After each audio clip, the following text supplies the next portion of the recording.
Good. All right, so we're going to talk about anti-forensics a little bit. Uh, this is the Express edition because this is a 60-minute talk in a half an hour slot, so I'm going to go real fast through some of this. If you've got questions, jump in front of the train. So, who am I? I'm Jason Andress. I have been in some capacity in the computing and IT field for like 15 and some years now, including security stuff. I do have a doctorate in computer science. I teach also, and I've written a couple of books now. So, what is anti-forensics? There's a bunch of different stuff we can be talking about. We're speaking specifically about digital anti-forensics. If you're looking for the talk on how to get blood out of your carpet and DNA off of things, come see me after. So, a few main goals of anti-forensics. We're looking potentially to make the collection process take longer. We're going to try and make data harder to find in general. We'd like to make it difficult or impossible to recover at all, although impossible is a very tall order. We want to make analysis of the data harder once it's actually collected, and we want to make attribution more difficult if we can when they've actually got the data. So making it hard to figure out who exactly did what in the mess of stuff that they've collected. Why do you need to know about this? A couple of major reasons. Basically, if you want to hide things from whoever, or you want to find things that whoever has hidden. Again, anti-forensics of what? Anti-forensics is a very broad term. So we can be talking about a bunch of different tools, techniques, focusing on different things. We can be looking at host anti-forensics, so PCs, whatever the operating system is, mobile devices, which is becoming a lot more popular. Lots of people running around with phones and tablets and things strapped to their head that report everything to Google. Network anti-forensics, covering up the tracks of whatever you happen to have been doing on the network. Application and malware anti-forensics, which are kind of two sides of the same coin. So keeping people from figuring out what exactly your software is doing under the hood, whether it's good or bad software. Primarily what I'm going to be talking about is host anti-forensics here. So how successful are anti-forensic efforts in general? Kind of depends on who's investigating you and what exactly it is that you have done. If it's your family and friends, if it's your wife digging through the computer looking for your porn stash, it's probably not going to take much to hide that. Nice hidden folder, stick it somewhere strange in a multi-nested directory, and you're probably good. If it is your employer investigating your misbehavior at work, that kind of depends. If it's a really small shop that doesn't have dedicated forensic folks, you're probably not up against much. If it is a great big organization that has an entire dedicated forensic team, again, you might have issues. Same thing for local law enforcement looking for evidence of crimes. It depends on the law enforcement in question. If it's, again, local guys who don't do this all the time, probably not a lot of effort there. But law enforcement in bigger cities that, again, has dedicated people for this, that do this every day, you could have a much harder task. And then, of course, we've got, the FBI, NSA, whatever TLA you care to name, the state in general, looking for the nuclear secrets that you stole or your porn stash or your UFO pictures. You've probably got an issue at that point. These are really professional folks that have got resources that other people don't have. There's, of course, a nice XKCD cartoon for this. Whatever it is that you've done to hide stuff from the NSA, if you've really gotten their attention at that point, we're talking about an entirely different set of techniques. Okay, so some general statements about forensic investigations starting out. So the majority of forensic tools and techniques are extremely Microsoft-centric, and that's because they've got the huge market share. Most everybody's using a Microsoft OS, except maybe the group of people here. And they're using Office and Internet Explorer and all that other good stuff that is very nicely packaged up for them. And the forensic tools will pull the data back out of this like a dream. As a forensic investigator, you love to see somebody that's running all Microsoft tools because we can just fish all the stuff right back out of it. Not a problem at all. And kind of as a corollary to that, very common applications are really well supported in the forensic tools. If you're doing digging for browser artifacts and you've got like IE, Firefox, Chrome, again, right there, the tool's going to pull it out, not a problem. If you're using something weird, you're using a text-based browser on Linux, you might not get anything back at all unless the analyst knows how to manually go fish for that stuff, because it's just really not well supported in the set of tools. Most of the really easy anti-forensic techniques, which we'll touch on a little bit more, like hidden directories, renaming your file extensions, it is wasted effort. The forensic tools will kick this stuff right back out. There's a very nice function in Ncase that's go find me all the files where the file extension doesn't match the magic number in the header. It's that simple, because these are really common things that people who don't know any better try to hide their bad stuff. A lot of forensic techniques, as I mentioned with changing the file extensions, depend a lot on user laziness and lack of knowledge. So they'll go comb for common stuff, but once you get out of a certain depth, it's a lot of manual work from the analyst to go get things back past the things that a smart / well-educated person would do to hide stuff. Also, if you are trying to hide things, small errors will screw you. Particularly in Windows, if you're talking about like registry artifacts, it is actually creepy when you start to learn about the stuff that Microsoft keeps in the registry. Because there's stuff in there where you look at it and think, there's no possible reason that you could really want to store this for any sort of operating system function, so it must be there for people to come dig up later. And these things are scattered far and wide in the registry to the point where you've got to go use tools to try and get them out, and then your tools will leave traces. So it's really hard to get all that stuff. And of course, as I mentioned, you get the attention of the NSA. Against a sufficient application of resources, you're going to lose. No matter what you do, even if you clean up your box, if the folks are tapping the network infrastructure at your ISP to collect the information, then it's a problem. And of course, I'm not a lawyer. Your mileage may vary. I'm not giving you advice. So, some main categories of anti-forensic methods. We can try and avoid creation of data in the first place. We can try and hide what we have created. We can try and wipe artifacts. We can try and obfuscate things that leave trails in our OSs. And then, last but not least, we can try and directly attack the forensic tools that will be used to try to collect this stuff. So, avoiding data creation in the first place. I've got to mention browser privacy mode here, because lots of people think it's the greatest thing since sliced bread. Not really so much. So, browser privacy mode, otherwise known as porn mode, turns off some really gross creation of data, but it doesn't get rid of it all by any stretch of the imagination. You're still going to make a ton of data. It may make somebody dig slightly harder to get it back, but browser privacy mode in any browser is no surety of hiding much of anything. Don't write to storage in the first place. You can use things like portable apps. There are suites of portable apps that are basically an app tweaked so that it'll run on something like a USB stick and deliberately not leave traces in the operating system because it's not installed. Usually if they write to something, they write to whatever the storage is.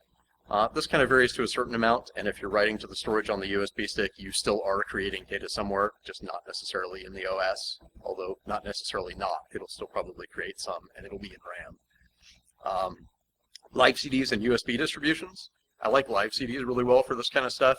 You boot the live CD up in the machine, it has no knowledge of the storage that lives in there, so unless somebody catches the machine up to be able to dump the stuff out of RAM, that's a reasonably certain thing.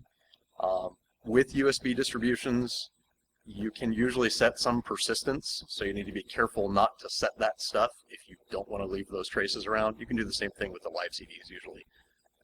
It is generally something that you have to do intentionally to go set that up. I don't think there are a lot of distros that will do it for you. And then remoting another machine or using a virtual machine locally to try and confine all of your data creation to one spot. Generally, a relatively sound thing. If you're remoting a machine to do it, you've just moved all the data somewhere else, hopefully somewhere else where whoever is investigating you can't get it, but I wouldn't count too strongly on that. And of course, you will be leaving traces pointing to wherever it is that you have remoted. If you are using a virtual machine locally, not quite as sound. You may be confining a bunch of the data to it. You may have it encrypted. You're still stepping on the operating system quite a bit. You've got files out there that are your disk and RAM and all that other good stuff. So, good but not as sound. So hiding the data that we have made or locking it up so that that people can't get at it. We have encryption to look at. So file or disk encryption. Depending on the encryption that you have used, the strength of it, a lot of other factors like where the key lives in RAM and all that whatnot. You have made it harder, and you may be putting it out of the reach of someone who doesn't have a lot of skills or resources to apply to getting it back. But it is still there, and there are still methods to get around this stuff. If you go look for full disk encryption bypass methods on Google, there's stuff out there that'll get past TrueCrypt. Usually involving going and fetching the encryption keys out of RAM on a machine when you find it up, but you can get past it. Hiding shared data. I won't talk about all these individually. Most of them are relatively useless in the sense of hiding from forensic tools. Most of the common stuff that you can do, the tools know how to bypass really easily. And what I call Jedi mind tricks. So these are great if the OS is actually up, if a live capture is being done of the box, and you've got some kind of rootkit-like tool in there, then you can do these are not the droids you're looking for to the forensic tools. The problem, of course, is if they are not doing a live capture, then your kernel nasty is not up and running, and it won't be able to perform those tasks for you. Same thing with memory tampering.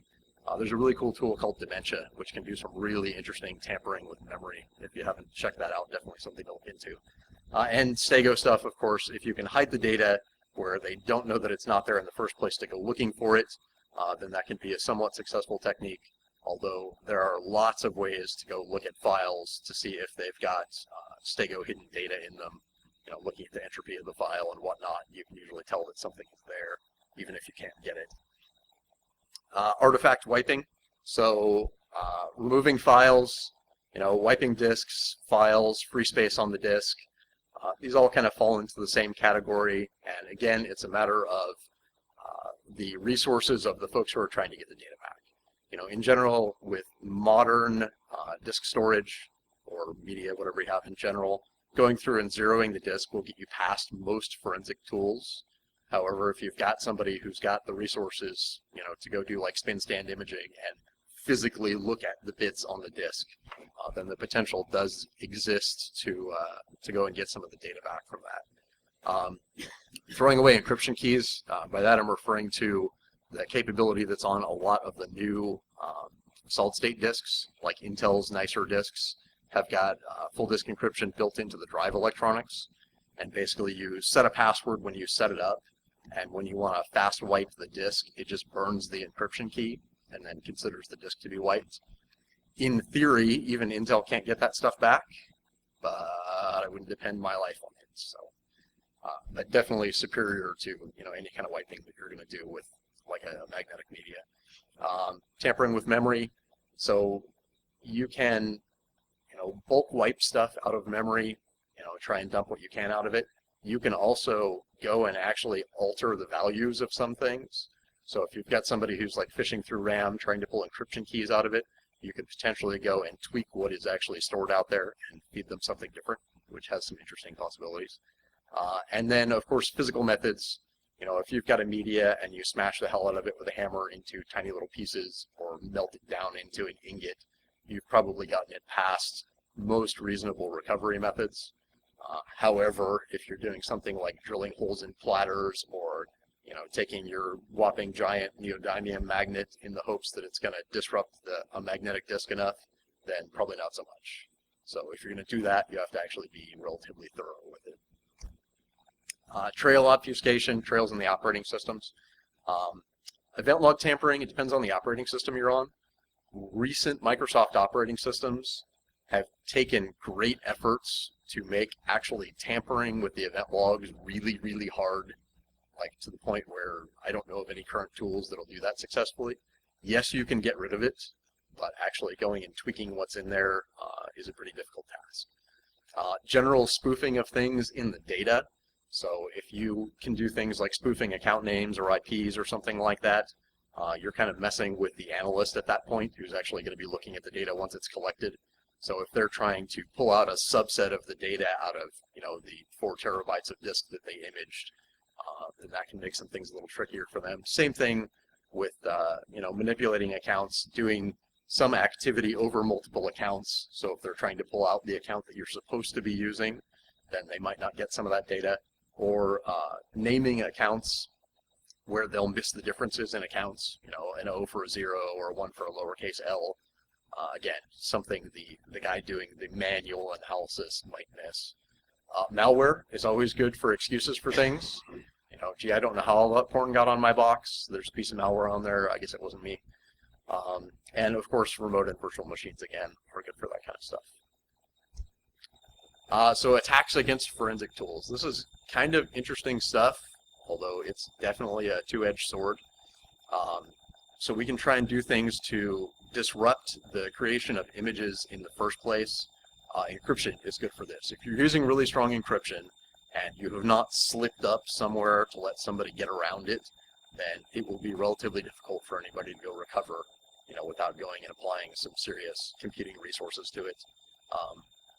Doing things with the actual disk to make this stuff difficult to get back is kind of an interesting thing. Going and marking box bad.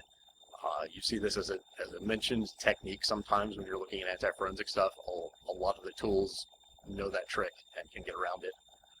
Odd file systems. This is back to the forensic tools are made to look at common things comment from earlier. If you're using a really oddball oddball file system, then your tool may or may not be able to do something with that, although you're having to go to some really odd file systems to get to that point. Compression bombs. Compression bombs are very cool. It is not a technique that I would necessarily recommend, but it's neat anyway. Look up 42.zip sometime. It is a 42-layer nested archive file, and due to some archive weirdness, it expands out to like 4 petabytes when you open it. It's a little teeny tiny file. So if you've got a forensic tool that is going through opening zip files, trying to figure out what's in them, looking for file content, and it hits something like that, it may just very well stick its feet up in the air because you have likely exceeded its capacity when it tries to expand that stuff. Same thing for really deeply nested or recursive directories. This is a good technique for tools in general, not just forensic tools, that'll sit and try and parse a directory structure. If you give it a recursive directory structure that just goes forever, then the tool may just follow that off into the weeds and never come back. Some particular techniques along those lines, the tool creators know about the stuff and they put fixes in there for it, but there's always new and interesting things you can do. Memory tampering, yet again, if you can tweak stuff enough when somebody is trying to take a dump of your RAM, then they may not get anything meaningful back out of that. Disrupting analysis, I've talked about that a couple of times in here. So, this is actually messing with the analyst when they're trying to look at the data, not necessarily messing with tools or disrupting the creation. So changing signatures of files around. I mentioned earlier, if you change the file extension, but you don't change the magic number in the header, then the tools will usually kick that out. But if you change the file extension and the magic number in the header, it is a considerably deeper and more detailed analysis that will actually kick that kind of stuff out. So usually the automated tools will go extension, magic number, yep, good to go. That's a text file. Hash tampering, that kind of iffy territory. Making actual real hash collisions for files or altering files to try and make them match a specific hash is kind of iffy, and I would say certainly trying to do it on any large scale where that would be a preferable technique to something else would be pretty questionable. If you look at forensic tool sets, they've got these huge libraries of hashes to go kick out known files, whether it's porn or operating system or whatnot. But kind of an interesting thing. Altering timestamps I throw in there just as a good opportunity to make a cautionary comment. On most operating systems, you will never alter the timestamp thoroughly enough to keep the tool from figuring out that you've done that, particularly on Windows. If you've gone and altered a timestamp somewhere, then there's 50 places that it's sitting in the registry somewhere, and you probably won't get them all. And then, of course, misinformation or overinformation, very good for messing with the analyst and to a certain extent the tool. If I've got a machine that I know has the potential for somebody to come on and try to do a collection on it and analyze what I've done on there, and maybe pull out some documents that I've copied from somewhere that I shouldn't have. If I've got 5 documents that I'm really concerned about, and I put 5 million documents on the disk that are all similar to whatever it is that I'm trying to hide, you probably won't be able to fish the real ones out of there unless you have a very specific idea of what it is. And then, of course, misinformation. You can always plant things for a potential analyst to find and give them a very nice, green, well-trodden trail to go down. Yeah. Mm-hmm.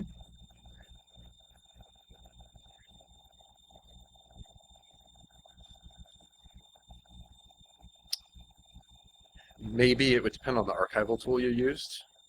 A lot of archival tools will, at least to a certain extent, try to unpack that kind of a file when it first opens it, and you may blow up your archival tool. It's something interesting to experiment out. 42.zip is actually not a tool; it is actually a file.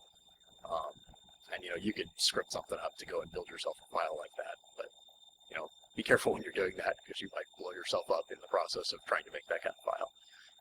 But it's cool to look at nonetheless. Fun choice, by the way. Okay, so wrapping up stuff. Don't get the attention of Big Brother.